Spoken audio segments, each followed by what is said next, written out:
So, I personally tend to use the same base makeup for the vast majority of my male or androgynous characters. I'm going to do a little tutorial about my standard androgynous makeup look.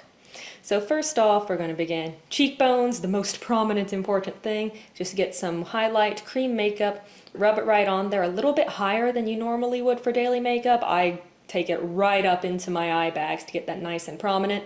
Moving on to the brow bone, this is another thing that's very androgynous or masculinizing, is that thicker caveman brow bone we got going there. It's just a simple like biological facial structure thing. Same thing for the jawline. We really want that to pop out a lot in photos, so I'm going to put a ton of highlight right, not underneath it or on the bottom, but above the top, so when we draw in our shadow it'll pop really nicely. Basically you're drawing yourself a little beard and goatee and highlighter down on your chin and on your jaw. The nose and temples is just standard places where you put your highlighter normally. Anywhere you would normally put it, continue to put it, just slightly adjust the positioning. For our shadow that we're going in, right underneath where we drew all of our highlights. Basically any place that we put some white, we're going to go in, put some dark brown underneath it to create a much more lifted, angular effect. Just sort of following underneath, put some into the inner corner of your eyes to make them look a bit narrower, closer together, and to make them accentuated, stand up on camera more.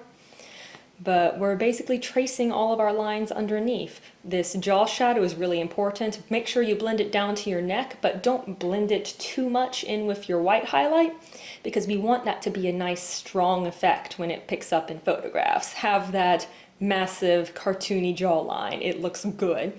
Now I'm just sort of going to blend everything together to get rid of that clown paint look and make it look like it's an actual natural real human face a bit more so.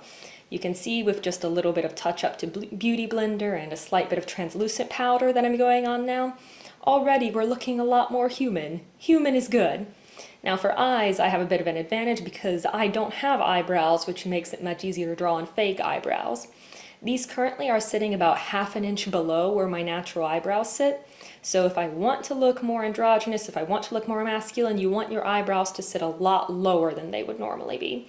A lot lower and a lot less arch to them, just because that's a trait that we associate and how eyebrows tend to grow for people if you have like more testosterone in your system.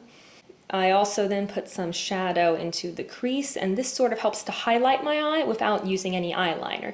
Because again, I don't like looking overtly cartoony when I do makeup, even if I'm cosplaying a cartoon character.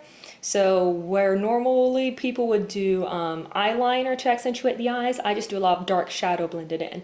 Right, we're almost there, but my lips are very pink right now, mostly because I bite them, so I'm just going to go over that with a neutral shade of lipstick and narrow them a little bit by putting a very small amount of concealer right below the lip and right above the lip, kind of blending into it.